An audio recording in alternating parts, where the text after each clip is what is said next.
and would really like for you to engage with us. But we thought it'd be really just wise to highlight those two things, self-care and burnout. Those are two very popular words right now. You hear them everywhere, right? They are buzzwords. Self-care, self-care, self-care. You even hear people have, I think, self-care Sundays where they like do special activities. And burnout is also pretty big. But we thought it'd be important to get the conversation started by being intentional about defining what those two things are so that we kind of know the context within which we're having this conversation, right? So self care essentially is intentional actions you take consistently to preserve or improve your health, right? Your well-being, your wellness, whether it's and it's all encompassing your physical health, your psychological health, your emotional health, your financial health, your social health, your professional health, just all of you and all the things that you determine your sense of wellness. Self-care is how you are intentionally taking care of those things. So, you hear people often talk about self-care as though it's a one-off, activities, going to the spa, going to get your nails done, going on vacation. All of those things are great. But self care isn't necessarily about activities, it's a mindset and a lifestyle, right? And whether or not you're being intentional about taking care of yourself. And so we'll delve a little deeper into self care. Burnout, and we'll do a little fun activities with the balloons to kind of like illustrate what burnout is. But burnout is essentially extreme exhaustion, extreme physical, psychological, emotional exhaustion. It's usually when you have stress that hasn't been managed well for a long time, and you are under a lot of consistent pressure, you get to this place we call burnout. And it's a little different from stress because when you are burnt out, you are essentially at the place where you're hopeless, you've kind of lost the energy. And as they do that, we will introduce additional stresses that they have to manage along with the stressor they currently have. And they'll do it for a while and we see how they do. And we'll have a conversation Someone's about not looking convinced. she's getting ready. We'll have a conversation about what that kind of illustrates to us about stress and managing stress. So if you go ahead, start just keeping that one balloon in the air. Yeah, they're doing And well. they're doing pretty well, right? Keeping this little stressor going, pretty easy, right? And I think Catherine, at least for you, is going to introduce a medium-sized stressor. And the idea is you keep both of them up in the air. Well done. Okay, all right. I'll pick Keep them going, up. keep Keep going. There's a third one coming. Okay. And then we'll go ahead and add the big one. And is she ready for her big one as well? think we She's lost let the one. little one go completely. She's forgotten about that one. Okay. Nope. All right, thank you. Let's give them a hand, please. Thank you. So we're not going to tell you what you just witnessed. We would really really appreciate if anyone would share kind of what they noticed about how the two of them were handling their different stresses. We'll bring the mic to you if you kind of put your hand up. I'll come to you. Hi, hello. Okay, so I'm Ruth. I'm out of bed. Okay, so with the little activity we just did, I realized that the more we get stressed and then we have more problems, we don't solve the ones that were like before the one that came. So we just jump in and keep, as it comes, then I solve it. As it comes, I keep solving it. We don't really work out on the first stress that came, and then we keep taking more problems on our head. I think that's how I understood it. Absolutely. Dealing with one stress is definitely different from dealing with multiple stresses, right? Anybody else? Anything they noticed about the activity and what it might say about stress? So actually, while you're going over there, I just wanted to point out, physically as well, there is an impact. And in that same way, when we're dealing with stresses in life, it's actually physical. I think we often think about it being in the head, but as you're out of breath, imagine at the end of the day, you've been juggling. So exactly, thank you. Yeah, so my name is Sharon. So I also noticed that as you bring in more stress, it's like you are not able to handle the other one. So you concentrate on the one that you have, and then the other one comes, and then you concentrate on the other. So you actually leave all that behind. So that's one of the things I noticed. Thank you. Yes. At several points, there were several the balloons on the ground. Yes. I think also it sometimes get to a point where you give up on everything, even on yourself. So there was a time it's like, okay, I'm trying this one, that one is not going all right. So, let's just kind of give up on everything. I'm glad you pointed that out because that's burnout, right? When you've been trying, you're and it's not working, and you get to the point where you're like, I'm giving everything up, then you're inching closer to being burnt out, right? How about this side of the room? Any ideas, any takers? Oh, amazing.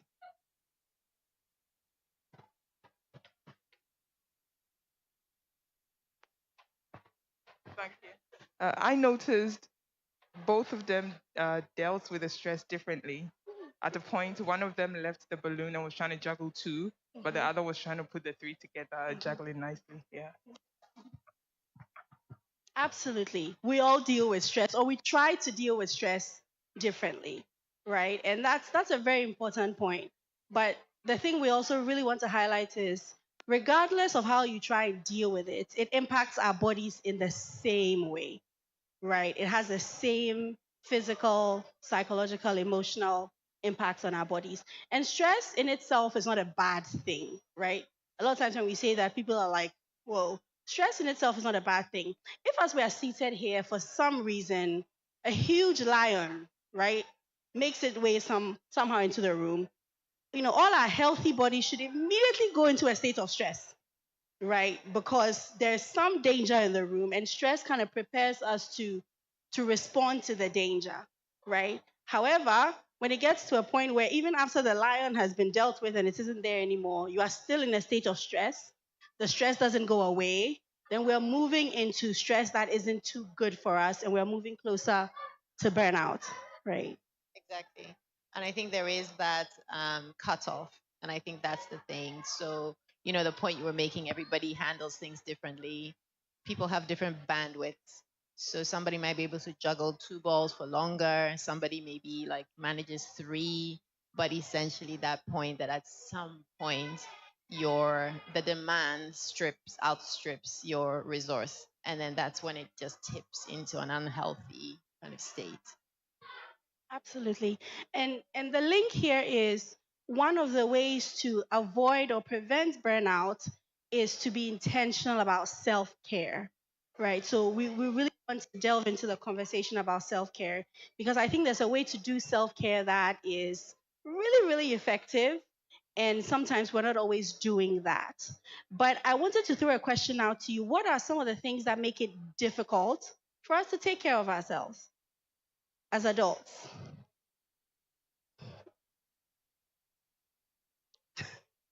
A lot of the women are smiling and laughing because I think they're probably thinking a lot of the same things. But what are some of the things that make it difficult realistically for you to take care of yourself? It could be different things. It could be the various demands around you. There's so many things as parents, you're at that state in your life where there's so many people who need you. At work, so many people looking at you and expecting from you. But can also be, I think sometimes people are unaware What is it about? Take care of me and care for me. How can that be? Is it not selfishness? Is it not, being, no, no, no. And people question, or they're just not aware. They think maybe taking care of me is that I drink water, or I eat, I slept, I woke up. I have so many things to do and have to pay bills. So what is it about self-care and having fun? And culturally, we need to bring ourselves to Ghanaian culture. The culture set the tone for that too. So culturally in Ghana, is it something it's part of us, when we see people having so much fun, hey, she likes to have fun and hey, you like to pamper yourself. So culturally, I don't think we promote that, and that makes difficult. So if you're in that culture where you need to be serious, you need to work hard, you need to do things for others. And here I learned, I'm from Brazil, so being here married to a Ghanaian, it's not like in Brazil I have myself, my husband and children and some closer family members, but here is your third, fifth, whatever, the cousin of your cousin of your cousin. So, and there's this huge family who is demanding and expecting from you if you are doing better in life. So you tend to put yourself aside, being unaware, or maybe the demands are just overwhelmed. Absolutely. I think you've covered most of it, right? Any others that might be a little different from what she shared? Money. Money makes it difficult to take care of yourself. Okay. I think we can all relate to that. Any parents in the audience? Yeah. So my question is, what does self-care actually really look like? Okay. Is it differ according to person, or is there a standard to self-care? Like one size fits all? Okay. Thank you. Okay. I think it's it's it's a variety of different things, and within that it can look different for different people. But certain things have to be present for it to be considered self-care, right? One, is it intentional, right? It has to be intentional. It's not just going to happen. It has to be purposeful on your part, something that you intend to do, you plan around it and you do it, right? It had to, and like I said earlier on, it has to move beyond just certain activities that you do. It comes down to even the mindset, like you were talking about, right? Okay. Yeah. So can you hear me okay, or it's a bit hard? Yeah. For a lot of us, it has to start with a mindset change, because a lot of us, like she said, don't even realize that we need to pause and take care of ourselves. Because like she said, there's always stuff to do. There's always a reason why you shouldn't. So a lot of people don't believe or even understand why they should. And a lot of self-care has become about specific actions or a specific day. I take myself to the spa, I go watch a movie. All of that is great. But self care is also thinking about your internal health, right? Your emotional health, the way you're speaking to yourself, whether or not you're setting boundaries, your financial health, right? I'm sure, Catherine, you have had this experience. I know people who will say self care, self care, self care, and they'll go into debt doing self care activities. But is that really self care? Because if you might enjoy the spa, but then your financial health is suffering, so that's not really self care. So it looks different for everyone, but it has to be intentional. It has to be directed towards yourself and the various aspects of yourself, and it has to be consistent. Sorry, yeah, definitely with the consistency and the continuity. So I think sometimes we think that, okay, on a Saturday, I'll take myself off. Maybe I'll do an hour or a couple of hours doing something. But if you look at it like a bucket that you're trying to top up and get drained, so like it gets drained every single day throughout the day. You have demands and it's draining the liquid out of the bucket. You get to a point where, okay, maybe you put a little bit back in and then you go back to being demand, demand, demand. So you see, it's a consistently important thing to keep topping up. So it does look different for different people. So if somebody might be more body based, they might think, okay, working out helps me release. Somebody might need more sleep. Somebody might need some quiet time away from family. It really does vary and it's important. The other thing that I think is really important, and I think it picks up on the point you were making, is about the self compassion. So I think often there's this sense of almost like being a martyr. I'm going to be there for everybody. I'm going to be everybody's everything. And then you're kind of trying to give from a depleted well. So it's really important to have that compassion for yourself. It's not laziness. It's not a lack of care. It's not selfishness. It's none of those things, because if you are not in the right frame of mind, after a while you can't support anybody, and then you start to feel even worse because now there's the guilt, right? Like, I'm so tired, I don't want to do anything, I don't want to go anywhere, and then it's like, oh, it's a bad thing. So it is about the consistency, the internal kind of care, the looking inward and the reflecting. It's really important. And then you notice there is a stressor or a difficulty, it's okay. It's okay to acknowledge it. It's okay to look after it. And I think that is a good basis to kind of focus for your self care. It's definitely not the gimmicks, No, no. you know. Yeah, yeah. We wanted to also find out, is there anyone in the room who has some, specific intentional self-care practices or self-care routines that they found to be really, really helpful that they do consistently? Okay.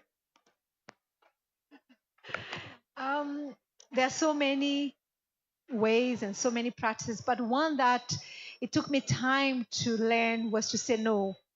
I think it's so important. And again, I'm going to go back to culture because we're in a culture where if you're younger, saying no to an older person is very tough. Who are you to say no to maybe your parents, to your bosses, or to even a friend or an auntie and uncle? You have always, saying yes and yeah. But meanwhile, no is also an answer. And at that moment, you have so many engagements to go, or maybe there's engagement that doesn't go well with you at that particular time. I personally find funerals very draining and long and emotional. It's just a lot for me to take.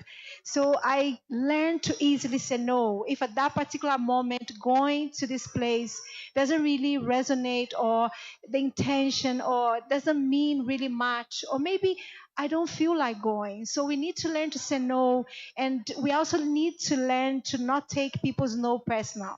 He's not saying no to me because she doesn't like me. So how can you say no to your mother-in-law that I can't do this at this time, or I feel overwhelmed, I'm with the babes or whatever. So we need to begin to develop a culture where saying no is comfortable for me, and then receiving a no too is comfortable, because we all have whatever, our limits we can hold on and do it well.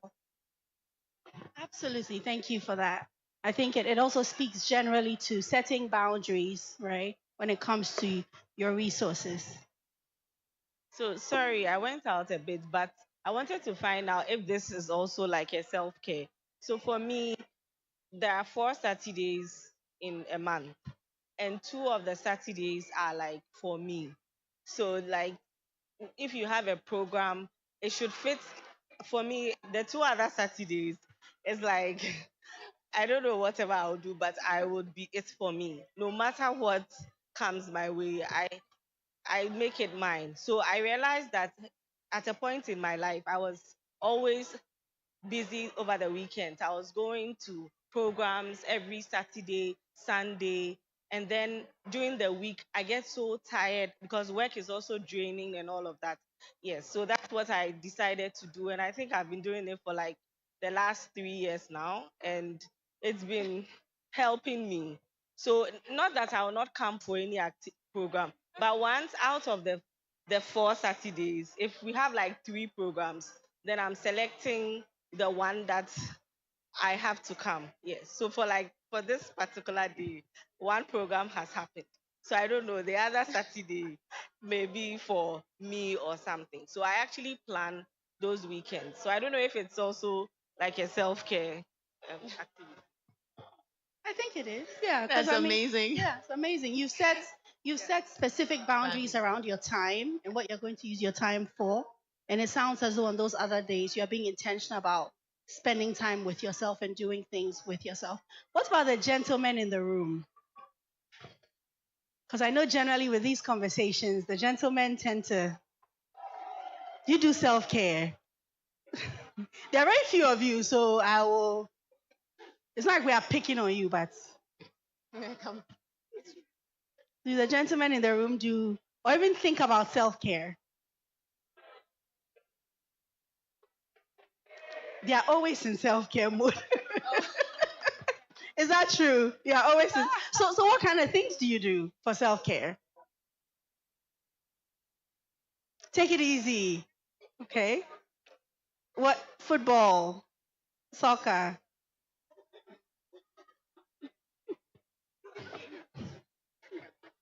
thinking and thinking and thinking. That's not self care. No, but I bring that up because I think we're laughing about it, but it's important, right? Because once again, culturally, when we talk about these kind of conversations, um, we don't hear a lot of the male voices, right? Okay, So as self care, we watch football on the weekends, okay. no matter what.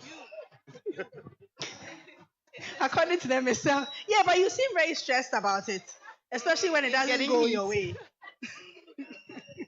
Your only stress is if you're an Arsenal or Man U fan. Okay. The men say they take it easy, they watch football.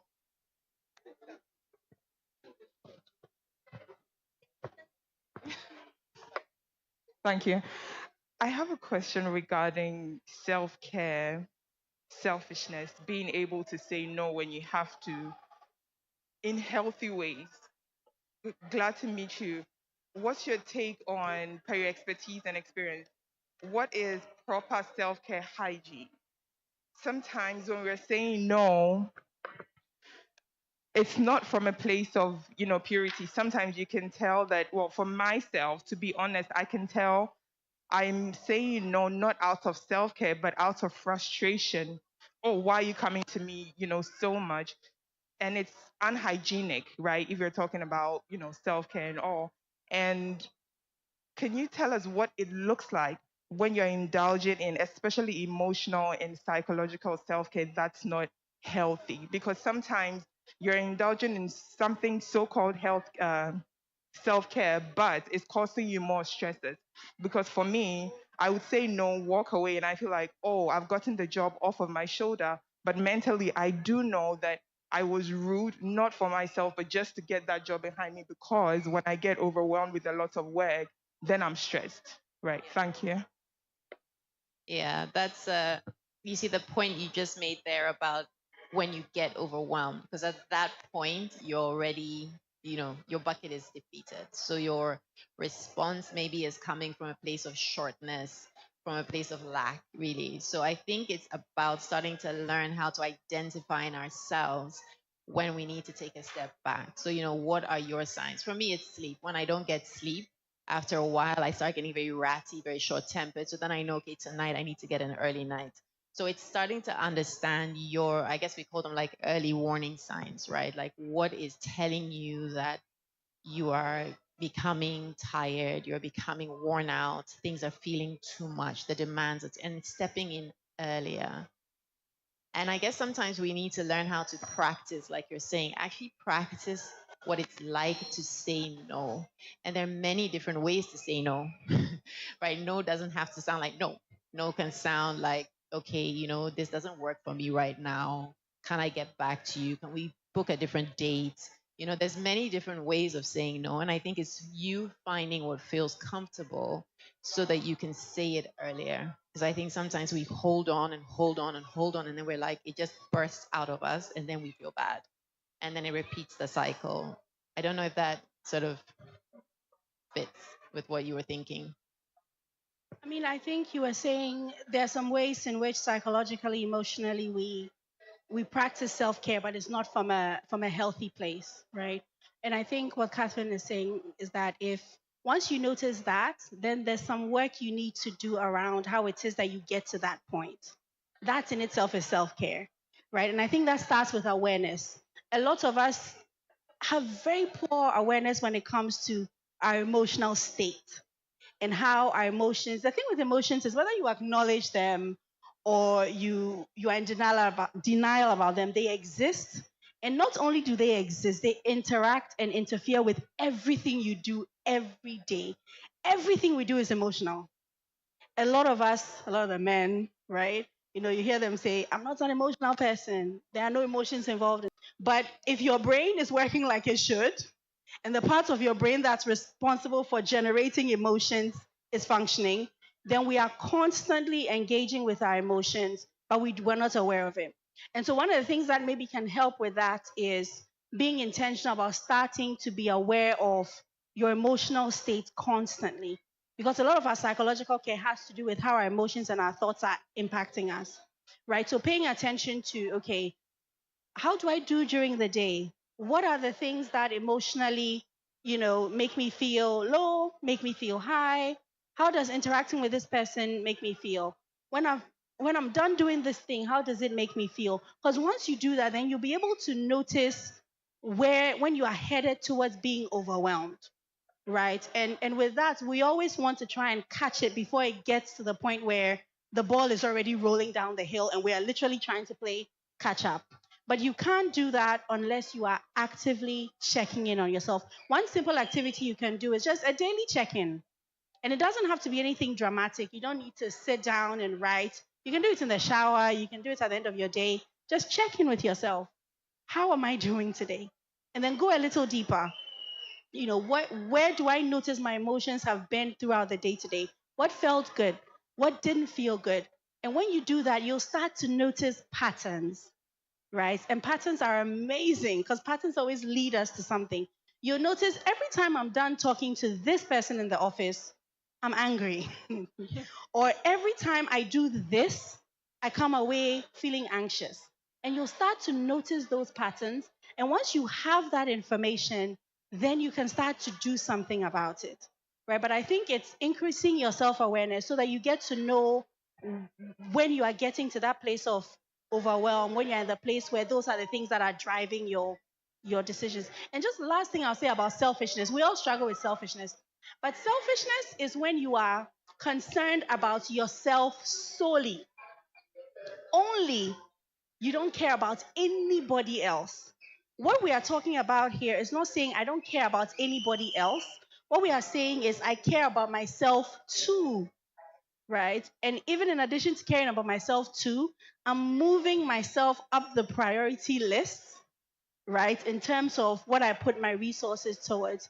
There's I guess is it a proverb? Something about setting yourself, how dangerous it is to set yourself on fire to keep everybody else warm, which is what a lot of us do, and we really struggle with self care. This idea that my kids need me, my husband needs me, my business needs me, my family needs me, and you're the wood, and you set yourself on fire because you want to keep everybody warm, and then eventually you're gonna burn out.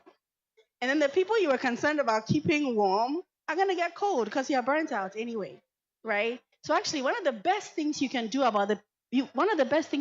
for the people you care about is to take care of yourself, right? I hope we've answered your question. So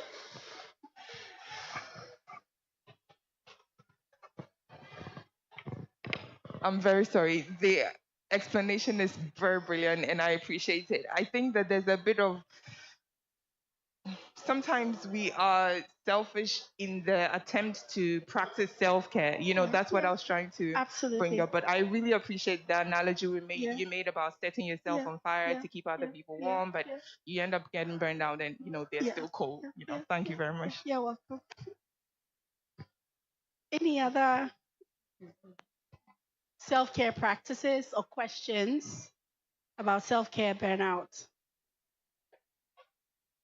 Sorry, I just wanted to pick up. I Yeah. was eavesdropping on a conversation. Okay. There was, I wonder about the gender, like the gender splits, right? Because I think I can speak for a moment myself. There is this thing about maybe women carrying a load that men don't necessarily carry. I think particularly in sort of homes with kids, and maybe not necessarily just homes with kids, to be honest with you. Within So there was families, a I lot of think. conversation here about, okay, men, you kind of practice self care all the time, right? So this is interesting because I just want to generate that conversation because it's clearly something that comes up. Let's like, You know, when every day is self care. Okay, so someone is just admitting that every day is self care. Now, I say that because I was just telling him that even when you want to shut the family out and you want to have some hour on your own, you get the knock. Mommy, how many more minutes? Mommy, is it time yet? But when daddy gets in there and says, don't come and knock, when I'm ready, I'll come out, everybody respects that. So, yeah, it's like, The culture. yes, it's the culture, and The culture. the kids don't take us seriously enough because they feel like our shouts are bigger or than our bites. And so if I'm only shouting and I'm not biting, they know that. But daddy's bite is big, right? So when daddy says don't do this, that's it. So that's why when they're watching football, it's self-care. Whether it's Champions League or it's just a normal league, it's self-care. They're never really there. Saturday, Sunday, Tuesday, Wednesday. Yeah. thank you. Yeah, I Yeah. think I think you raised a point that's very, I think like you were saying, very, very culturally driven, right? In terms of whether or not we like it. This idea that the care of the home, the care of the children. Yes, we are both in the house. We are both modern, but primarily it falls on the woman, right? But I also have a question, especially for the men in the room. Um, when do are men doing self care, or a lot of times are they distracting and trying to numb? And the only reason why I bring this up is statistically, right? And this is a very grave statistic. Statistically, we know when you look at suicide rates globally, right? Globally, and this speaks to the general state of men's mental and emotional well being globally, right? The rate for men, 4 to 5 to 6, in some places, 7 times higher than women. Women attempt more, but men, I hate the word successful, but men see it through more. And a lot of the research says the reason why that is that men use a lot of these activities to actually numb, to suppress, to mask, right? To keep them from actually processing their emotions, engaging with life, right? So a lot of that leads to a lot of emotional distress that men often cannot handle, and that often leads to the really high suicide rates we see among men. Yes. Question. So, what in the information that you have available to you could be causing men to be suppressing? What exactly is it that is troubling? I and I'm sorry if I play the gender card here, but I feel like women are very much troubled in every way. But we don't, and I don't mean to trivialize the suicide thing. It's a big deal. But I want to be able to understand what exactly are the troubling issues that are leading men to the point of suicide. A lot of the research points to financial pressures, financial strain, a lot of a lack of men.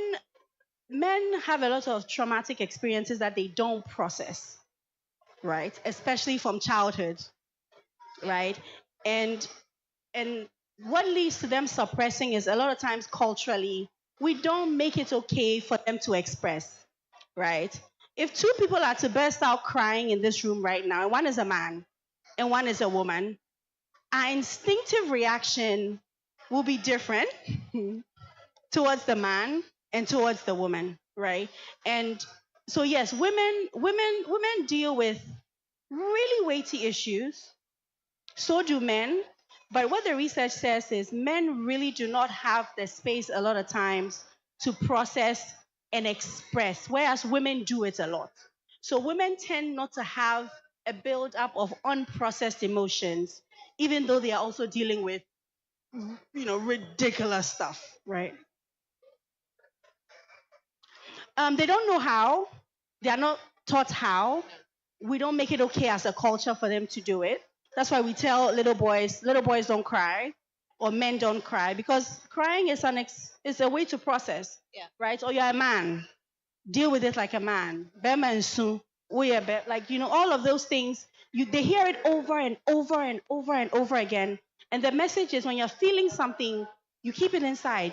We don't want to see it. Like, you're a man, deal with it.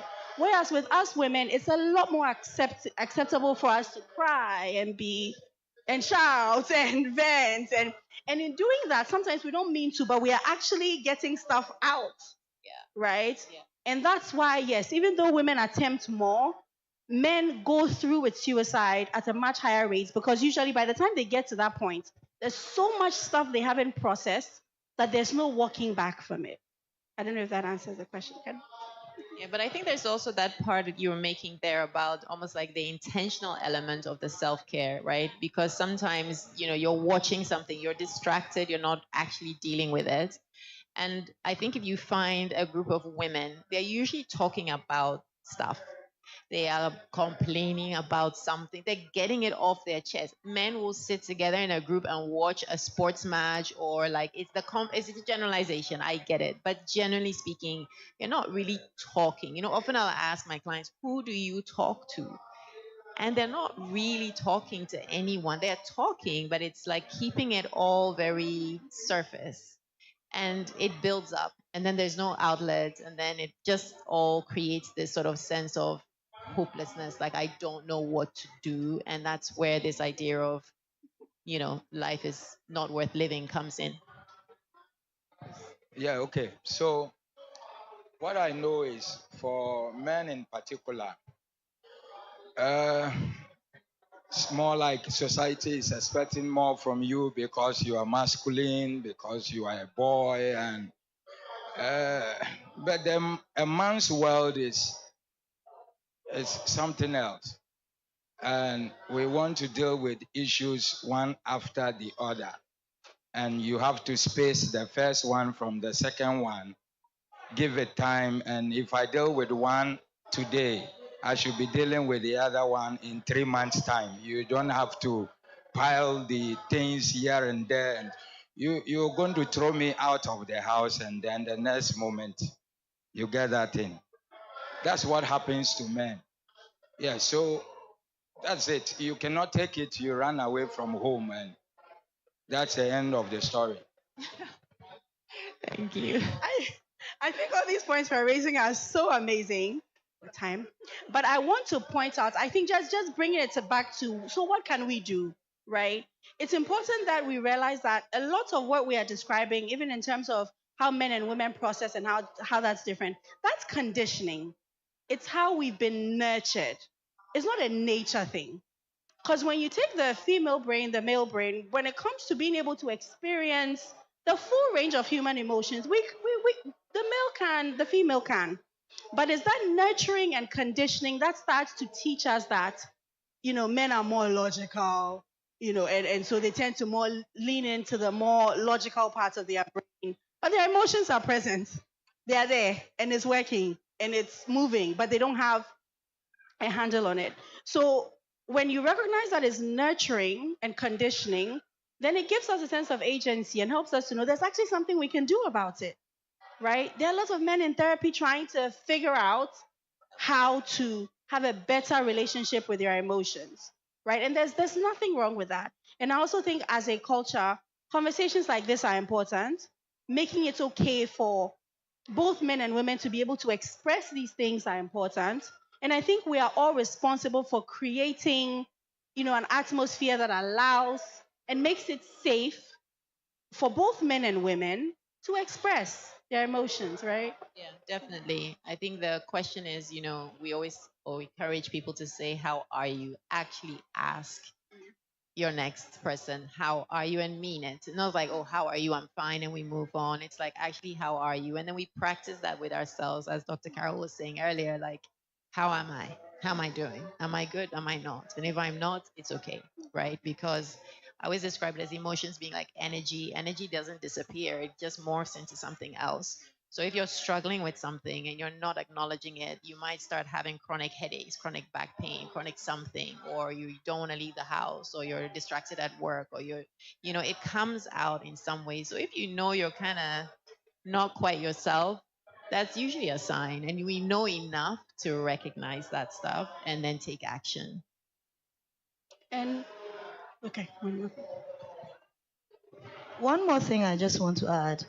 Um, I think sometimes there's so much pressure to be happy that sometimes it's okay not to be happy. I think people must be comfortable in that space. Happiness isn't like something that you shouldn't be looking at people and saying, I have to be happy. If you are not happy, it's okay. Don't chase that feeling. Be content and say, okay, I'm not happy, and sit in it.